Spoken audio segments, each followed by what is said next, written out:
Yes,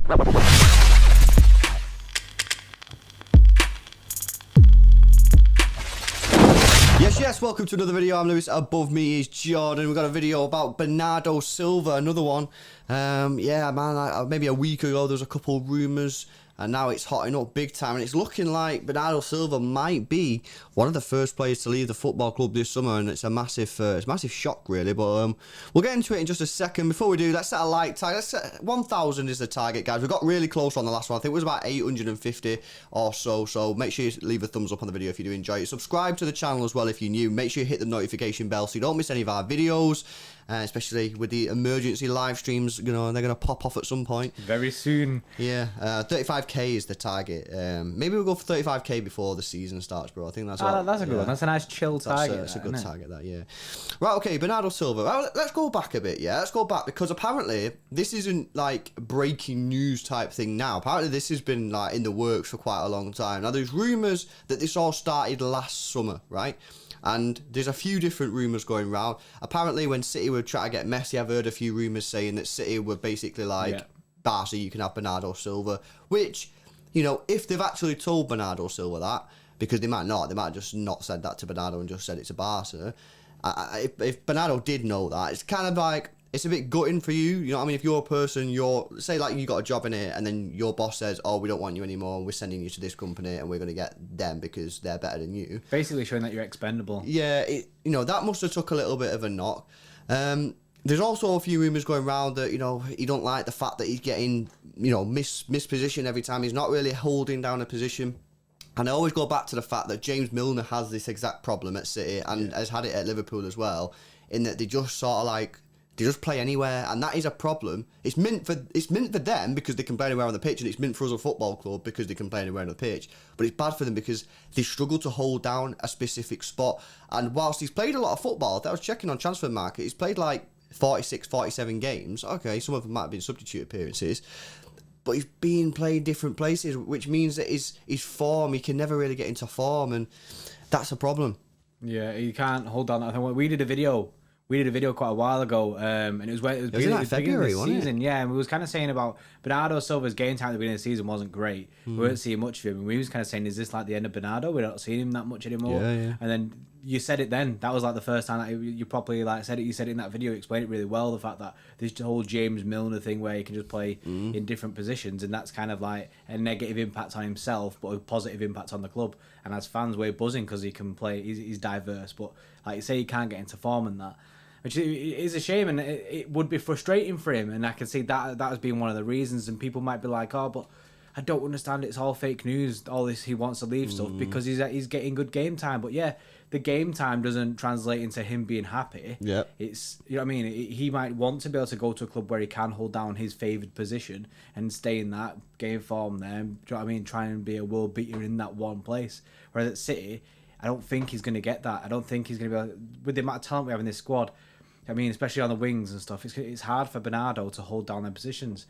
Like this season, we've had Riyad Mahrez and Phil Foden. There's no way that Bernardo was getting in on the wing. That's why he's been pushed back a little bit. And it is a massive shame. I hate speaking like this. I hate speaking about the fact that Bernardo is one of the people that want out. But I think one of the main facts is if he does want out, we need to let the player go. I think that's just one of the things as a football club. You shouldn't keep hold on to players if they want to go. I think that creates kind of a toxic environment around the club, and it's a shame for fans. And someone in our group chat said it, bro. The fact that as City, we've not really used to this. We're not used to the fact that when our stars want to leave, it's not really happened. You can only really look at like Leroy Sané. I said that, bro. Was it you actually? You said it. Yeah, nice. Nice. I liked it. I mean, how you know I liked it? I registered it in my brain as good information. Yeah, like the Leroy Sané thing, innit? And then you were saying about Carlos Tevez and stuff. They're the only two really that you can think about that have wanted to leave and have left before their peak. And this is one of the ones where it doesn't feel right, bro. It doesn't feel right that someone wants to leave this football club. No, and it's something that, you know, over the last 10 years under Sheikh Mansour, it's the situation that we found ourselves in, where we've had all these mint players and none of them have wanted to leave. That's not normal. Like, players move, you know, not everyone wants to stay at the same football club. And to be honest, I don't blame them. You're only playing football as a professional for 15 years or so. You know, there's a part of me where even I'm a City fan, right? And even if I was playing for City, there'd still be a part of me where I'd be like, it would be mint to play in Barcelona for a few years in the sun. You know what I mean? Rather than playing in rainy Manchester. Yeah. Look, I bleed blue, but it would still be nice, and I'd still think about that from time to time. Or maybe I'd want to go Germany, you know what I mean, and experience them motorways, you know what I mean, where I can get about in my Bugatti going 100 mile an hour with no police, you know what I mean? It's chill. So, I think we have to get used to something as City fans now in the next period of, you know, our future as a football club, that things are going to be different. Players are not just going to stay at our football club for 10, 15 years and dedicate their lives like Vincent Kompany, David Silva, who else? Sergio Aguero, you know, Zabaleta. We're not going to have them all at the peaks, and they're not all going to stay here for 10 years. Some of them are going to leave. So I don't have a problem with it. I mean, I've got Bernardo's stats up here, right? So he's played 45 football matches this year, because I'm going to come on to the fact of, is he replaceable? How big of a loss is he going to be, right? And really ask yourself that we all know his class, we all know his minute dribbling and stuff, but how much of an impact does he have on a game? Well, if you're a stat man, or you're a stat person, yeah, and you're a stat person, Ray, the stats tell you that he's pretty replaceable. He's played 45 games, scored 5, assisted 9. They're not great stats, really, from an attacking football player. Now, on the flip side, you say, yeah, but his off-the-ball work rate is absolutely phenomenal, which it is. But you still be looking at them stats going, even if you got Grealish in to replace him, who probably won't work as hard as Bernardo, because I don't think anyone would work as hard as Bernardo, you know, he's probably going to double them numbers easy. I'd be expecting him to get into double figures for goals quite easily, and I'd be looking at, you know, maybe 15 to 20 assists in the course of the season. So, you know, I'm trying to put a positive spin on this. If Bernardo does leave, he's going to be a massive loss. The energy that he brings to the football pitch is unrivaled.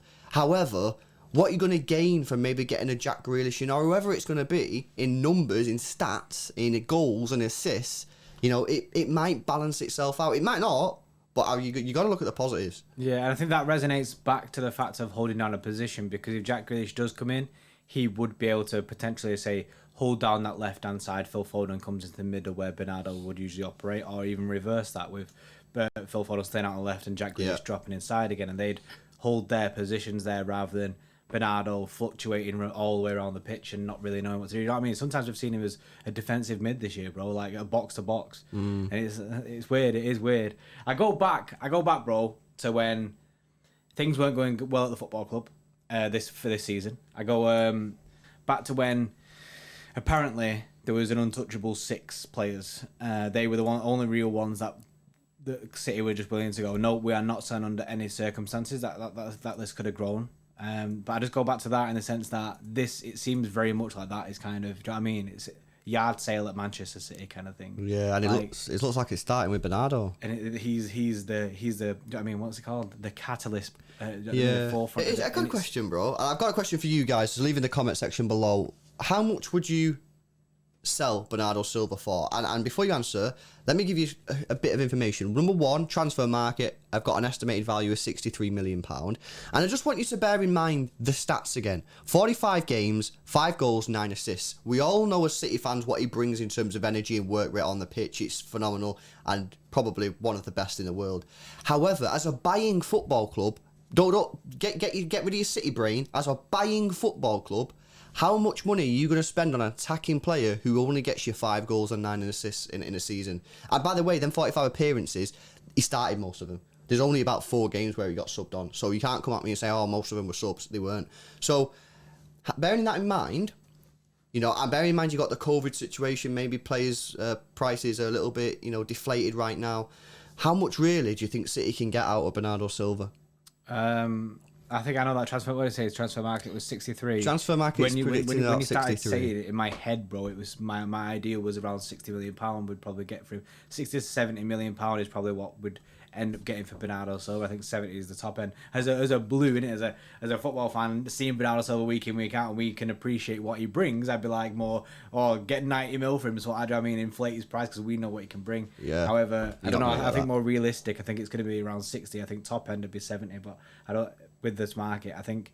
I mean, I don't think you're probably going to get more than 60 million, which is a shame. Yeah. Obviously, but I honestly wouldn't surprise if you even got less than that, maybe 55, just because who's going to buy him? Who's got the cash to buy him? So I don't know. I reckon it's going to be anywhere between 55 and 65. I don't see it anywhere over that. I'd be interested to see what you guys would do. You know what I mean? You're going to keep an unhappy player, or would you let him go, even if you have to sell him for maybe 5-10 million less? Like I say, guys, you know, this happens in football, and you can't keep everyone at your football club. We've done extremely well over the last 10 years to keep hold of our top players, but now there is maybe some that are wanting to go elsewhere. Bernardo's looking like the most likely at the moment. There are rumours on like Mahrez, Gundogan, Laporte, you know what I mean? So we'll have to see what happens with them ones. Yeah, we'll see what happens, guys. If you've enjoyed the video, make sure you give it a thumbs up. 1,000 is the target. Help us towards it, and subscribe to the channel if you're new. We'll see you in a bit.